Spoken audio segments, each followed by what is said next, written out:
Hey guys, and thank you for tuning in to Criminality Online. And I am your host, The Crime Dame. Tonight is Friday, and I like to consider this Freaky Friday, where I like to do a story that has kind of a little bit twist to the story. And this story I got the idea to do because of the recent tragedy with the Astro World concert that happened in Houston, where the toll now is up to nine victims because I think one of the young ladies passed a few days ago. So now the people who perished in that incident is up to nine now.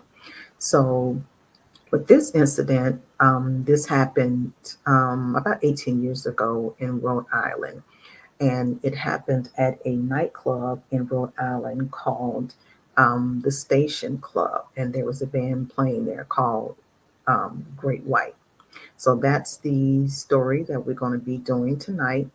And I hope y'all stick around to hear the story. Some of you may have heard it, some of you may have not, but if not, I'm just going to give you a little, um, background on the story. So just sit back and let's let me go ahead and get started for you. But before I get started, let me just play a brief introduction.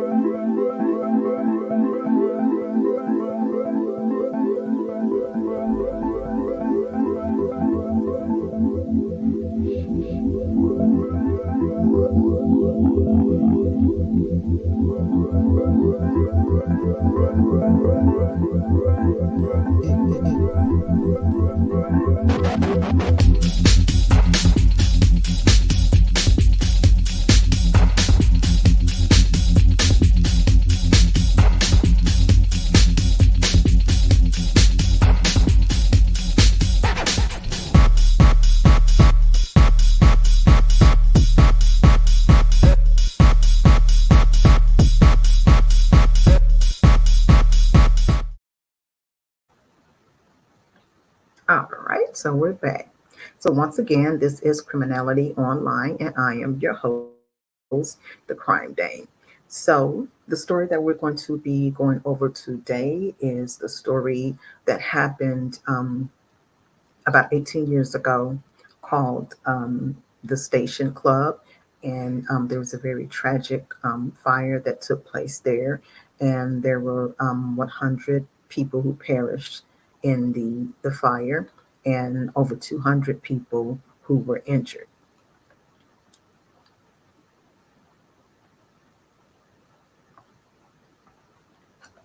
So the band that was playing that night is a band that's called Great White. They are a rock band, and they back in the day in the early 80s, I guess you can say, they were a really successful band. They toured with a lot of other major rock great bands. So by the time this story took place in 2003, the band had kind of fallen off. Their record sales were down. They weren't really selling out arenas like they were before. So they started playing at local venues. And that's where they ended up playing the night of this incident. So this incident happened, like I said, in 2003, and on February 20th, 2003, to be exact. And so a little background on the band Great White. Great White was an American rock band formed in Los Angeles in 1977. The band peaked with several albums during the mid to late 1980s, including the platinum selling record Once Bitten, which was released in 1987, and Twice Shy, which was released in 1989. And those album singles, Rock Me and Once Bitten, Twice Shy, you may have heard that song. I don't want to really sing it. And of course, I couldn't play it on YouTube. But the song was called called Once Bitten, Twice Shy. And it was, I think, like one of their biggest hits. And it was also featured in several movies. One of them was a vampire movie. I can't remember who was exactly in the movie, but that song was featured in that movie. And it's been featured in many others. So that song received considerable airplay through the radio and on MTV. And back in the time when Great White was performing, MTV was like the talk of the town, so to speak, and everybody who was anybody in rock wanted to appear on MTV. So they charted two top 40 hit singles on Billboard Hot 100 with Once Bitten, Twice Shy, and The Angel Song. And they continued to release new music up into the 1990s. Great White broke up in 2001. Within the next few years, the band had performed as Jack Russell's Great White. Now, Jack Russell was the lead singer of the band at that time.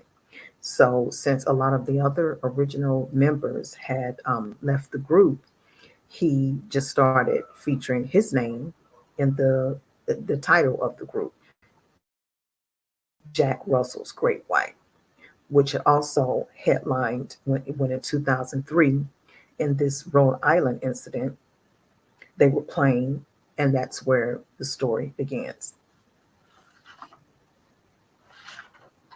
By late 2002, the music was now considered stylistically passe.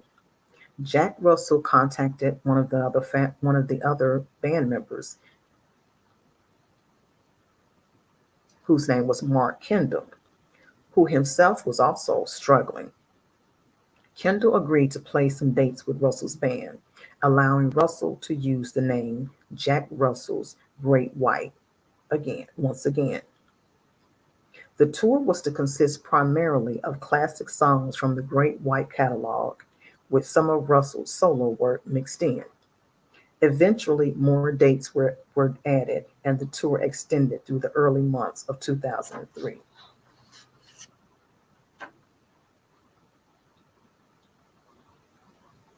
The band returned to the national spotlight on February 20th, 2003, at the beginning of the Great White performance at the Station nightclub in Rhode Island. Pyrotechnics used by the band created a spray of sparks that ignited the foam soundproofing material in the ceiling around the stage.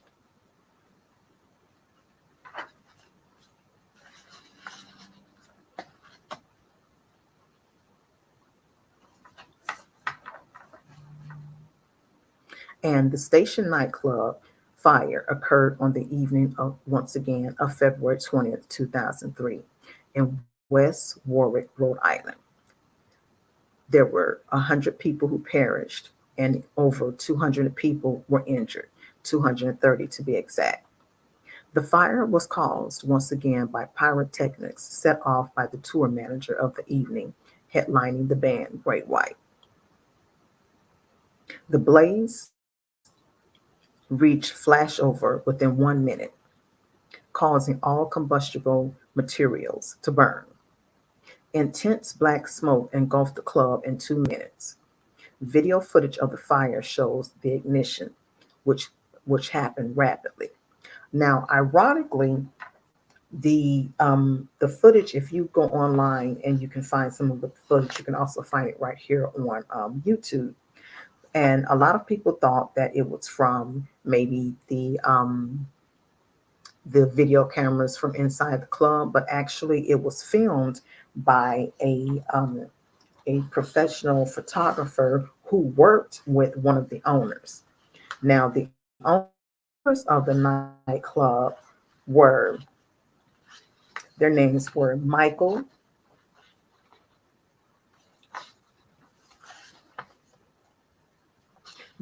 and Jeff, let me pronounce their name right, Derderian. They had recently purchased the club, and they basically were using the club as just like extra income. They didn't, maintain the club themselves full time. They would just go back and forth, with the two of them running it at different times. So one of the brothers was actually a news reporter for one of the local news stations. Um, Je- the brother who was the reporter was Jeff, and he worked for a Boston. He worked for years for a Boston station on Channel 7. At the time of the fire, he had just started a new job closer to home in Providence at the local CBS station. That night, he allowed a cameraman to shoot footage inside the club for an upcoming story. Check this out. Ironically, the story was supposed to be about the safety in public venues. So that's how all the footage that from inside the club was actually had actually taken place, because this photographer or cameraman that he worked with was there to take footage for this upcoming story that they were going to be working on.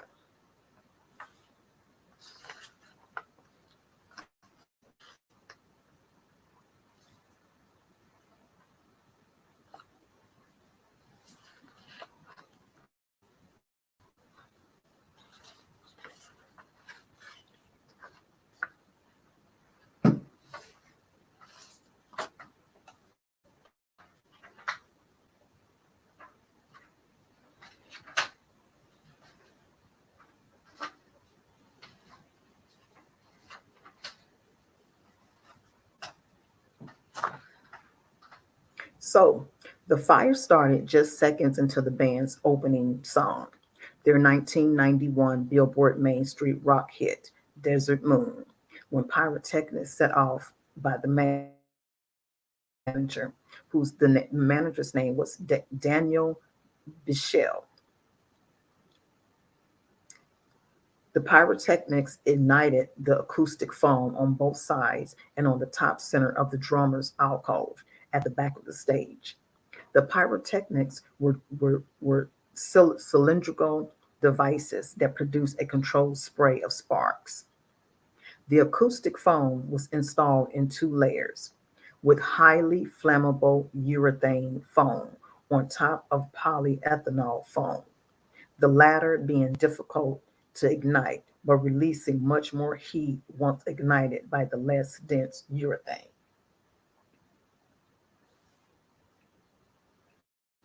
Now, and also a side note that at the time of this fire in 2003, um, older clubs in Rhode Island were not required to install sprinklers. So, which meant that the club did not have a sprinkler system. And that's another reason why the fire, started so quickly and it spread so quickly, because they did not have a sprinkler system.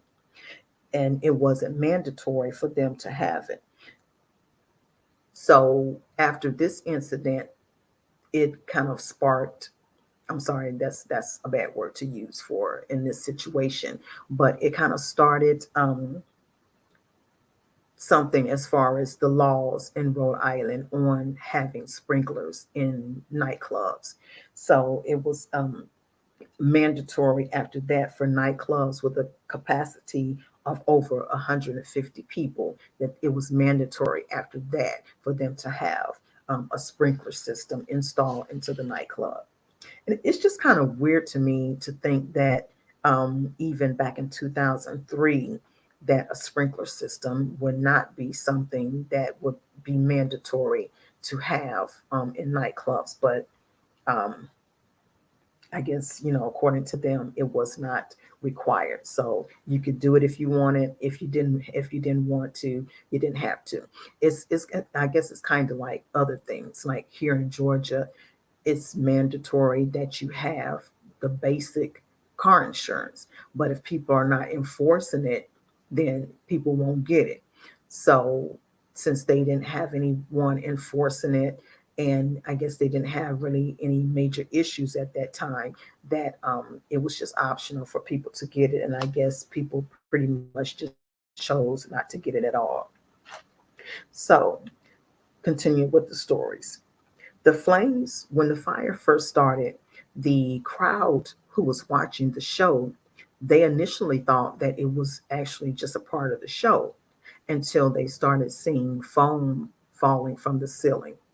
And the band, of course, they had their turned towards where the flames and the sparks had started. And the people in the audience were pointing to them and they were screaming out for them to look behind them.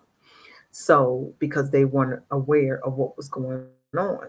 And as they turned around and realized that there was fire behind them, the lead singer, Jack Russell, said on mic, and they do have this recorded also, that's not good. So, he, I must mention, was one of the first people to make it out of the club. There was a door near the stage that a lot of people during the course of the night were trying to go in and out, I guess, to take cigarette breaks. And the bouncers and the security told them that they were not allowed to use that door, that it was only for the band. So Jack Russell exited after the fire started through that door. And he was one of the first people to escape from the club. So, once again, the flames were initially thought to be part of the act. The song's music video clearly shows flames blazing around the musicians. Only as the fire reached the ceiling and smoke began to bank down did people realize it was uncontrollable.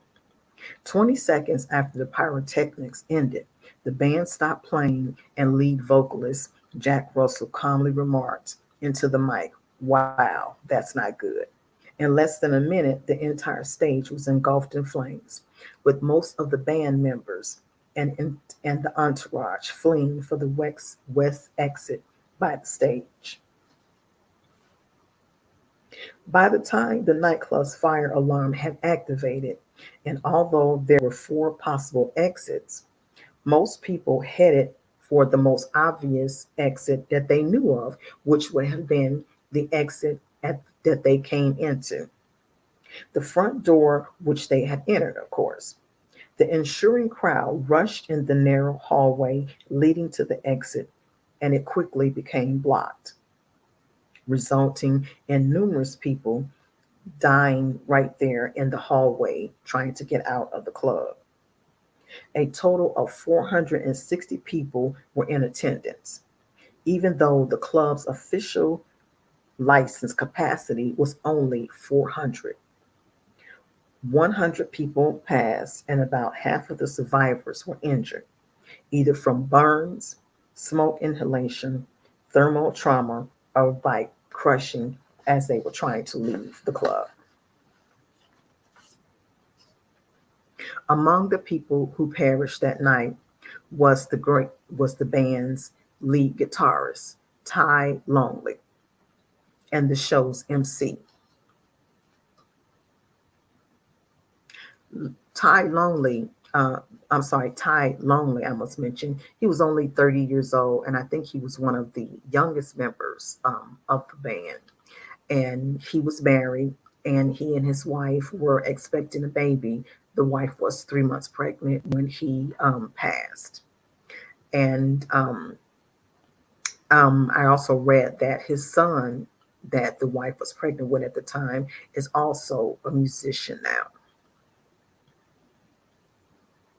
There is reason to believe that Longley and one of the MCs, Mike the Doctor Gonsalves, tried to salvage equipment during the early stage of the fire and lost valuable time to escape before the dense toxic smoke made breathing near impossible and there was zero visibility.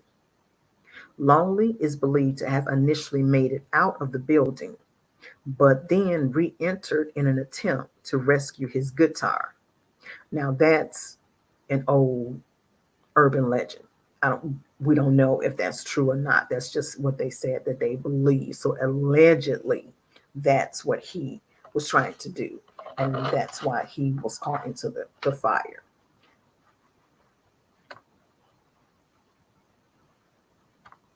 So let me just say allegedly. Furthermore, a number of survivors later stated that a bouncer stopped people trying to escape via the stage exit, stating that the door was for the band only. The fire from its inception was caught on videotape, once again, by the cameraman whose name was Brian Butler.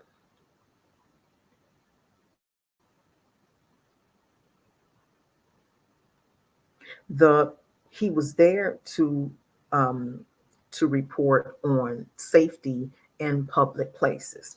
The report had been inspired by the E2 nightclub stampede in Chicago that had claimed 21 lives only only 3 days before the Rhode Island Station Club incident. At the scene of the fire, Butler gave his account of the tragedy. It was that fast. As soon as the pyrotechnics stopped, the flame had started on the egg crate backing behind the stage, and it just went up in the ceiling. And people stood and watched it, and some people backed off.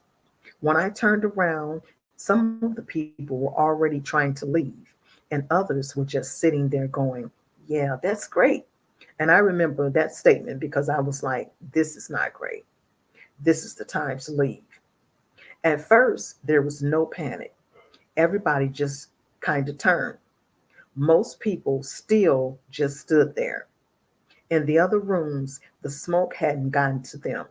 The flame wasn't that bad. They didn't think anything of it.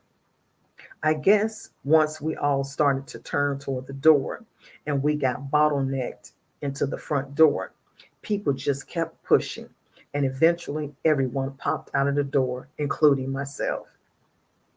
That's when I turned back. I went around back. There was no one coming out of the back door anymore. I kicked out a side window to try to get people out of there. One guy did crawl out. I went back around the front again, and that's when you saw people stacked on top of each other, trying to get out of the front door. And by then, the black smoke was pouring out over their heads. I noticed when the pyro stopped, the flame had kept going on both sides. And then once on one side, I noticed it over the top. And that's when I said, I have to leave. And I turned around and said, get out, get out, get out the door, get out the door. And people just stood there. There was a table in the way at the door, and I pulled that out just to get it out of the way so people could get out easier. And I never expected it to take off as fast as it did. It just did. So it just started so fast. I had 2 minutes tops before the whole place was covered in black smoke.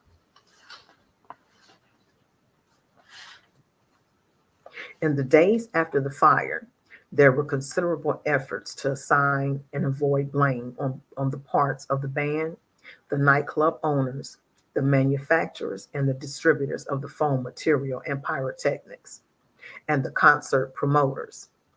Through attorneys, club owners, they said they did not give permission to the band to use pyrotechnics. The band members claimed they had permission.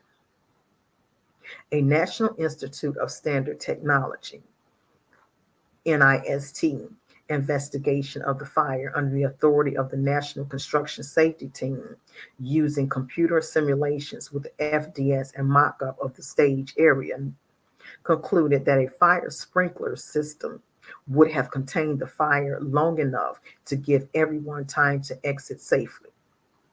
But like I stated earlier, that back in 2003, their sprinkler systems were not mandatory at that time. It was strictly optional by the owners, and I guess they chose not to get the sprinkler system. However, there's a lot of howevers in this story.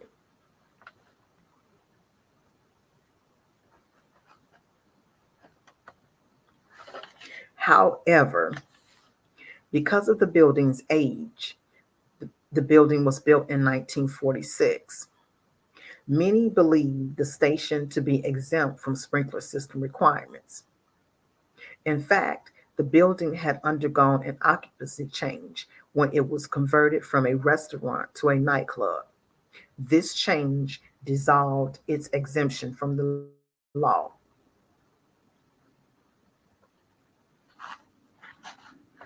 On December 9th, 2003, brothers Jeffrey A. and Michael A. Derderian, the two owners of the station nightclub, and Daniel Biechele, Great White's road manager at the time of the fire, were each charged with 200 counts of involuntary manslaughter, two per death, because they were indicted under two separate theories of the crime: criminal negligence and manslaughter, resulting from a legal act in which the accused ignores the risk to others and someone is killed, and the misdemeanor manslaughter, which is resulting from a petty crime that causes a death. The brothers pled not guilty to manslaughter, resulting the brothers pled not guilty to the charges, while Biechele pleaded guilty. The Derderians also were fined $1.7 million for failing to carry workers' compensation insurance for their employees, four of whom died in the blaze. So I looked up some of the definitions of the explanations of the terms that you just said here. Okay, so no contest means that you are explicitly admitting guilt. However, there's a however again.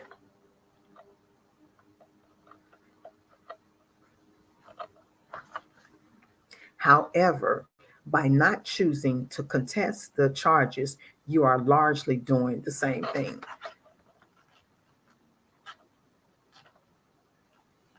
So, with the brothers pleading no contest means that you will be convicted of the crime. However, again with the however, so you will be convicted of the crime. However, you get to avoid a lengthy trial. So I guess that's why so many people, even in big crime, other big criminal cases, people, take a plea bargain or whatever because they're scared to go to court. And I would assume in this case, since there were so many people who perished in the fire, that they thought that they would probably get, a huge amount of time if they actually chose to go to trial with that. So that's why they took the plea deal.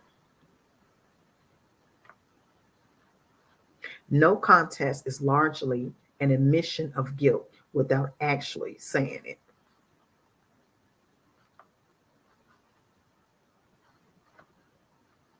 No contest pleas are often part of a plea bargain.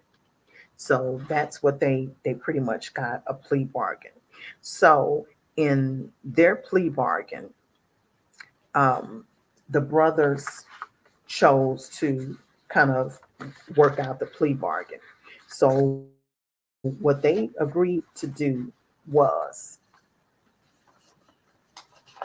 let's see, let me find the paperwork.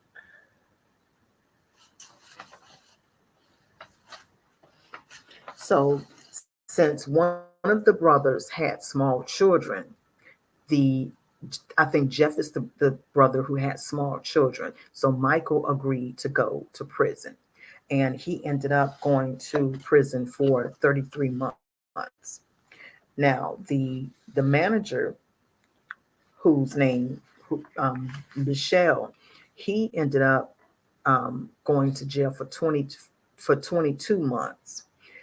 He was sentenced to go for 22 months, but I'm sorry, he pled guilty to 100 counts of misdemeanor manslaughter. He was sentenced to go for 4 years, but he was released after only 22 months. So he didn't even serve 2 years of the 4-year prison sentence um, that he was supposed to serve. He only went less than 2 years.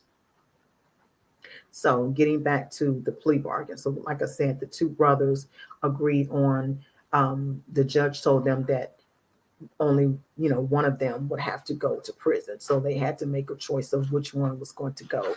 So so the brother who didn't have small children, he agreed um to go to prison for the 33 months.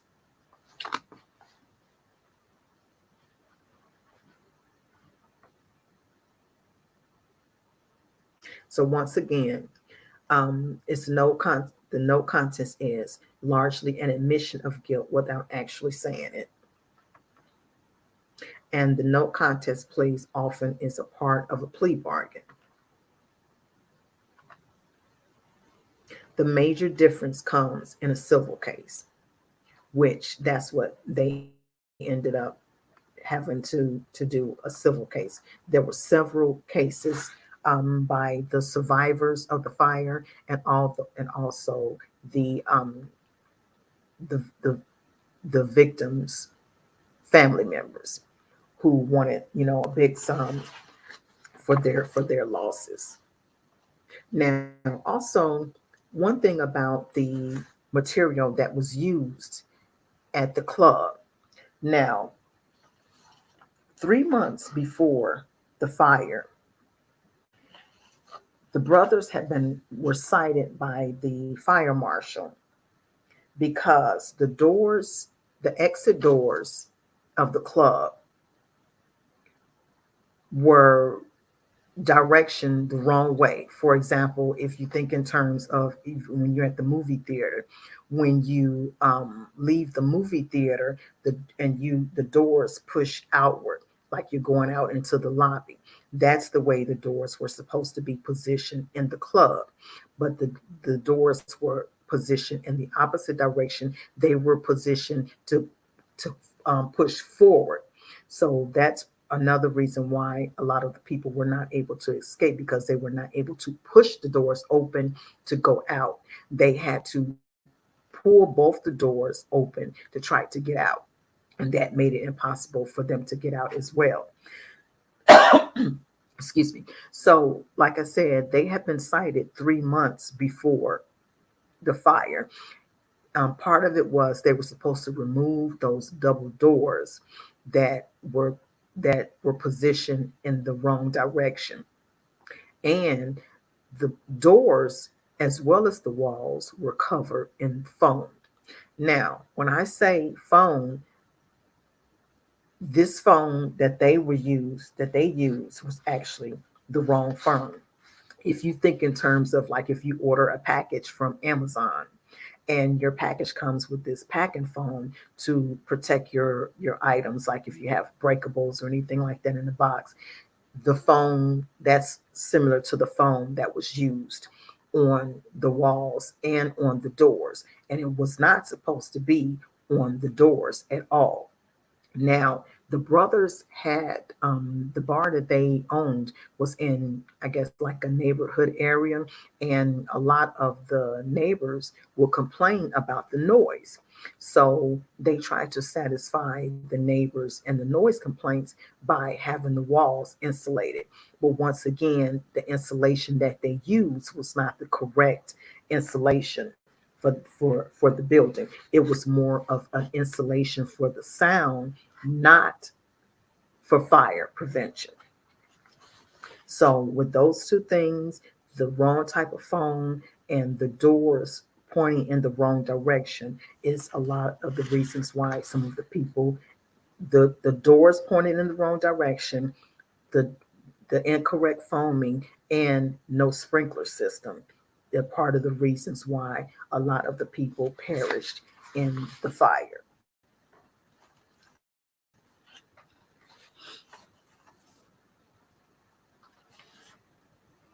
So I also looked up the type of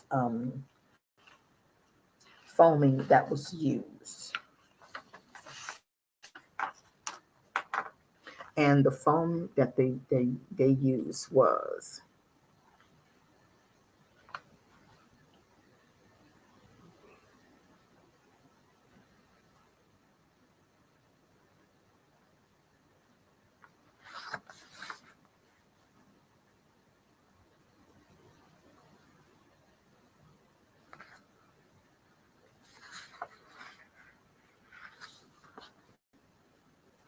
now they were supposed to use the flame retardant type foam, which is has the ability or tendency to show up or halt the spread of the fire, as by providing insulation, fire retardant preservations, preservatives, fire retardant construction.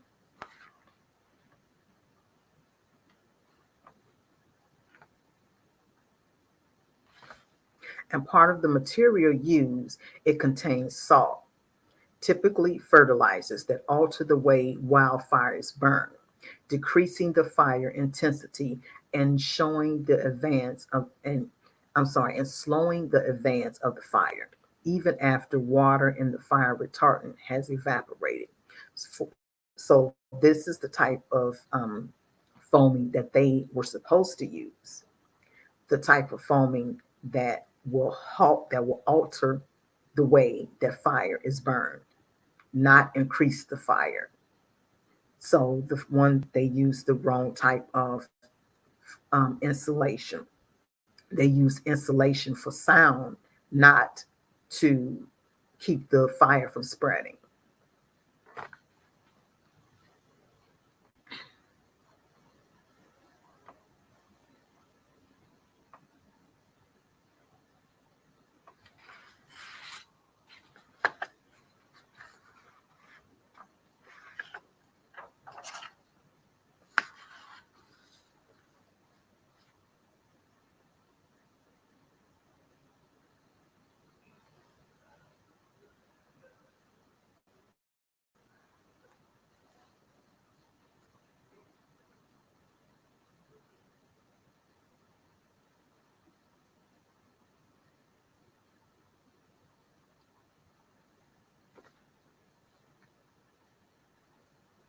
And as a result of some of the excuse me, the materials that were used in the nightclub, the the company that sold them the materials was also sued,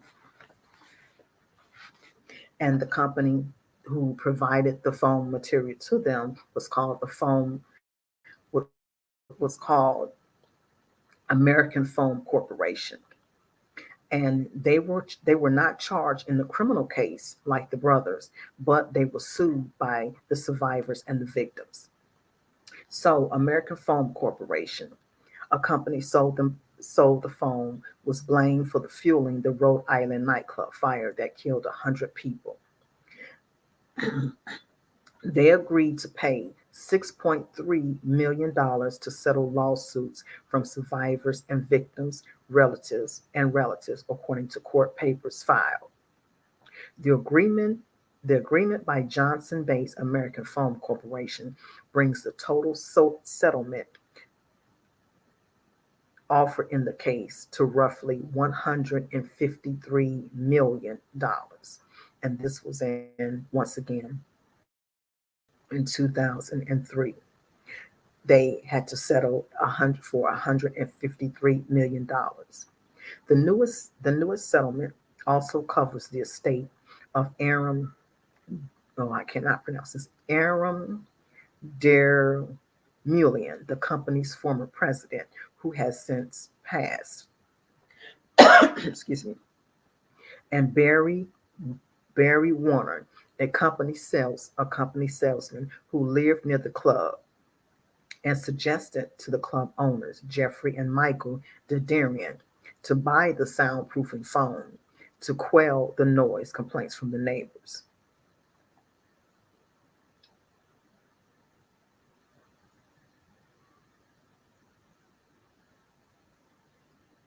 American Foam sold the club $575 of foam 3 months after the Derderians became the owners.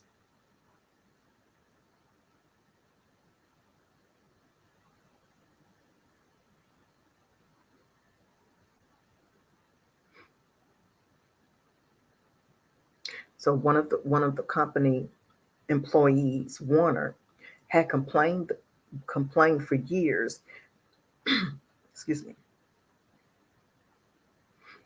told the grand jury that the Derderians came to his house to introduce themselves right after they bought the club.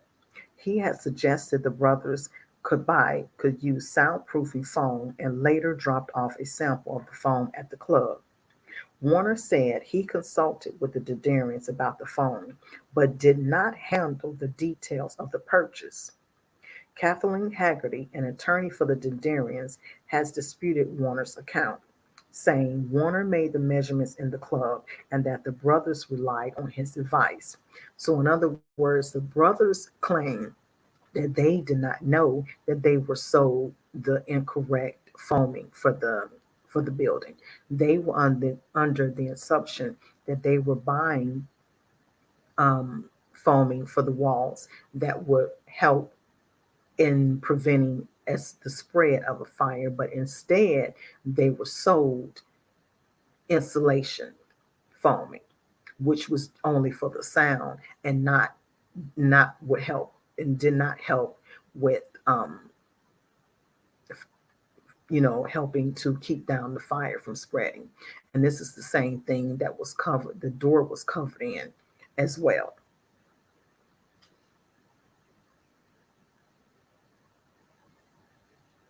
And there were several other companies who was sued by the family members after the club fire.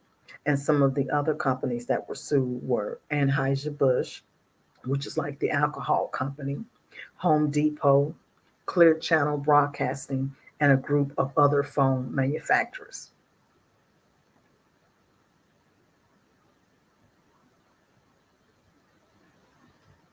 Dave Kane, whose 18-year-old son, Nicholas O'Neill, who was also one of the people who perished, said that the lawsuit was not just about money. It's about saying that you better saying to somebody else, you better be more careful before because if you do this, you're going to pay. So, in other words, he said that he wasn't, a lot of people complained that they were just trying to get money to replace their family members. And he was basically saying, no, we're not. We know we cannot replace our family members. We know we cannot bring them back. And no amount of money will pay for our family members, and what we feel, the loss we feel for them in our hearts.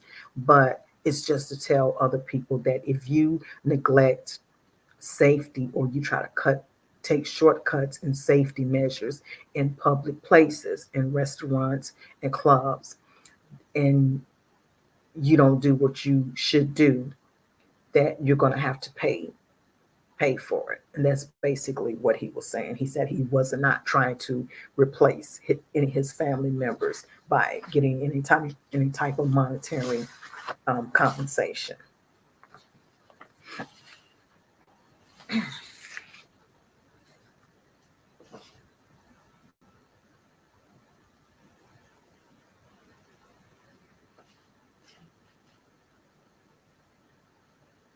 So there's a really good special that that just aired on 48 hours, and it just aired maybe about 2 weeks ago, right around the time right before Halloween, about this incident.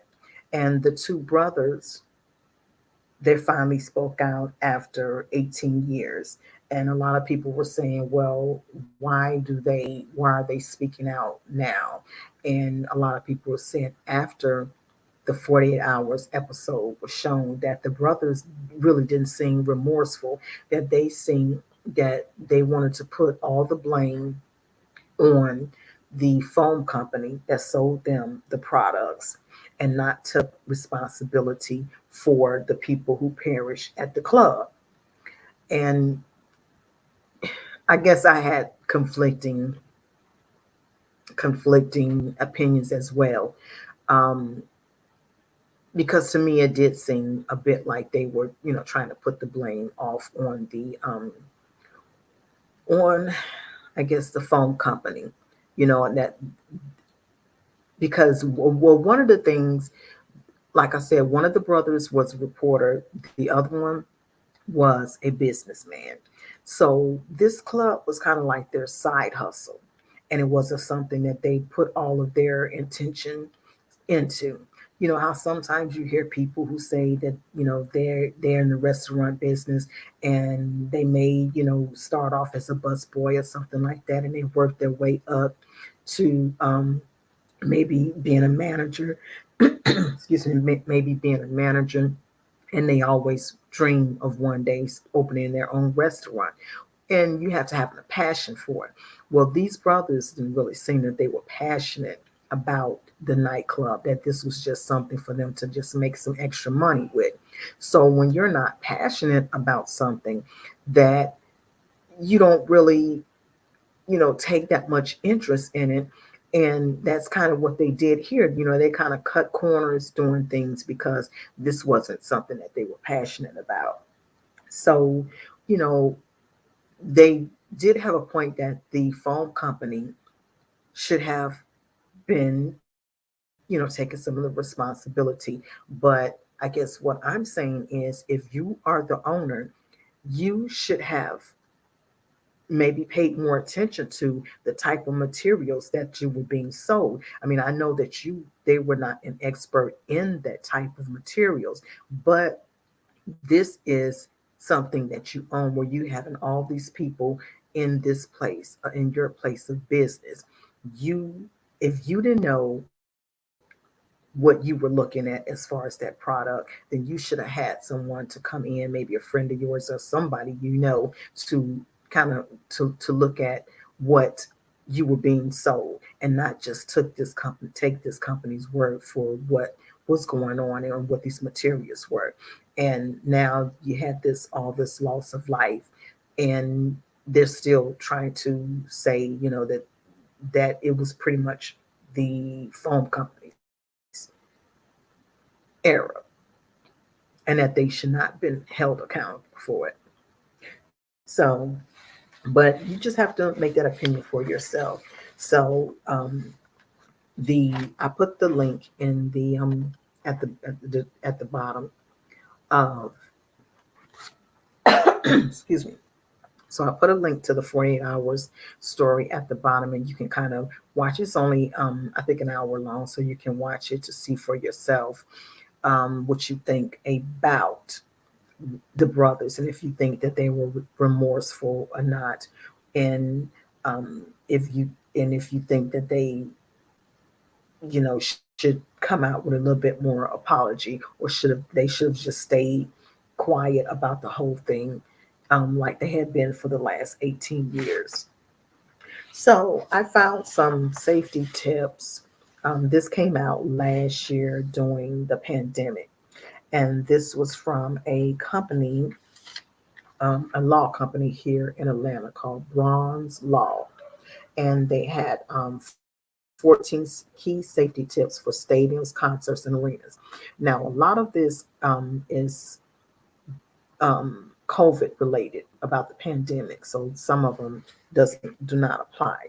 But there are some really good tips on here that do apply, and they could apply for this incident, like if you're in a bar or a club, or for the incident that just happened with the Astro World um, concert. So one of them is check the stadium security guidelines before you attend. So that's a good idea for that we can, I guess, we can do. Another tip that they had was locate the exits when you arrive, and that's a very important one. I mean, how many times when we go into a public venue do you actually look for the exits? We pretty much come in and you find your seat. Sometimes you're preoccupied with finding your seat because the stadium or whatever is dark. So when you find your seat, you just pretty much want to just sit down and just get on with the show. But that's a very good tip. Locating the exit signs when you arrive. Another one is pay attention to what happens around you, not just the people on stage. That's a really good one. And that's something that could have been applicable to the incident in Astro World as well. Paying attention, because I think if they would have been paying attention to, some of what was going on, as for example, some of the people were passing out around them, and number one, it was so packed and crowded in there that what the some of the survivors are saying that they couldn't see that far, but some of them, could see some things that were going on, and they were preoccupied with, I guess, looking at the stage. They were not paying attention to what was going on right near them. So that's a good one. Pay attention to what happens around you, not just the people on stage. Another tip, know the layout of the venue. Now, I know me personally, I know I really don't do this, but I guess that's a really good thing that kind of goes back to also knowing where the exits are. If you know the layout of the venue, you can kind of know like where the exit signs, the exits are, or if it's not an exit, at least another place that you can, have refuge from if something pops off. Another tip is stay on the fringes. Stay on the fringes of the mosh pits and crowds when possible. Now, the mosh pits, this is a new term for me. And I just really started hearing about this recently, because I know back in the day, people of color, we didn't really fool with no mosh pits or anything like that, and we weren't doing crowd surfing and all of that. So this is specific to that, and I do remember them mentioning about a mosh pit at the Astro World concert. So once again, these are some pretty good tips to use when you go into crowded places, concerts, or venues. So once again, check the stadium security guidelines before you attend if that's possible. Locate the exits when you arrive. Pay attention to what happens around you, not just the people on stage. Know the layout of the venue and stay on the fringes of mosh pits and crowds when possible. So, once again, these tips came from Bronze Law, which is an accident injury firm here in the Atlanta area. Oh, and another one also. Set a meeting place if you get separated from friends or family members. That's a great one. So if something happens, you want to try to find your friends or your family, and everyone gets separated, people go different directions. You can just say, hey, if we get separated, we're going to meet at the gate A or gate B or whatever, so that when y'all get separated, to go back to gate A or gate B to meet up with your friends so y'all can reconnect with each other. So that's a great one also.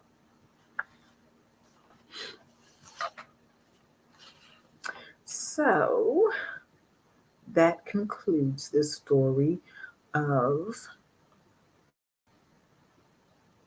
the Station Club fire that happened in Rhode Island on February 20th, 2003. And the headlining group was Great White, or either Jack Russell's Great White. And another side note about that, after this incident with the fire and all these people perishing, some of the other members of the original group, Great White, I guess they were being harassed by people because they knew that they were in this band. So they sued another suit. There were so many suits associated with this case. It was just crazy. So they sued to get Jack Russell from using the name Great White, because they didn't want to have anything to do with the name Great White. So they wanted to disassociate themselves from the name Great White. And that's another reason why he had to continue using Jack Russell's Great White, because the other members didn't want to be associated with the group at all. So that concludes the story. If I don't know if you guys ever heard of it, but if you've heard of the story, just let me know your thoughts on it. What you think the about the story when it came out, or what do you think about it now? And if you get a chance to watch that special on 48 Hours, like it was just shown about 2 weeks ago, and I put the link at the bottom so you can go on there and watch that episode. It was a really good episode. And you can also find clips of the actual footage that the cameraman took when people were leaving. It's really heartbreaking. Um, they did show some people who were in the doorways trying to get out, and it's like I said, it's really heartbreaking because you can hear a lot of the people screaming for help and whatever. I definitely was not going to show that here, but if I put a link to one of the videos also at the bottom, and if you want to go on to watch the video, then to learn a little bit more about the story, you can. So if you're watching this on the restream, get it a thumbs up, subscribe, and if there are any stories that you guys would like to hear about, you can email me. The email is criminalityonline, the number one, at gmail.com. And I can research those stories for you and we can discuss them here on the show. So, once again, I am the Crime Dame, and this is Criminality Online.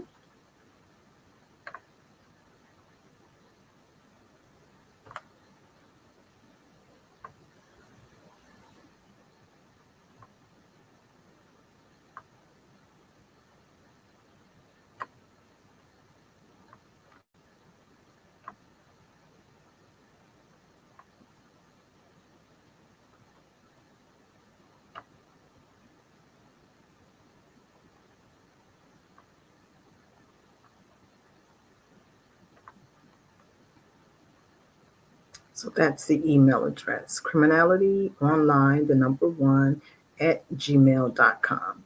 And on Instagram, my name on Instagram is The Crime Dame, at The Crime Dame. Not The Crime Dame, THE, The Crime Dame, DA, Crime Dame. So, all right. Well, thank you for listening.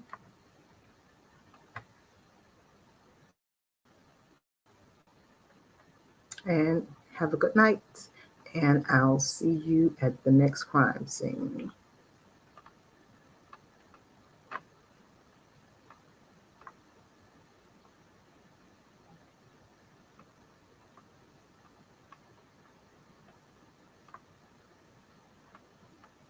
And always remember to always watch your back.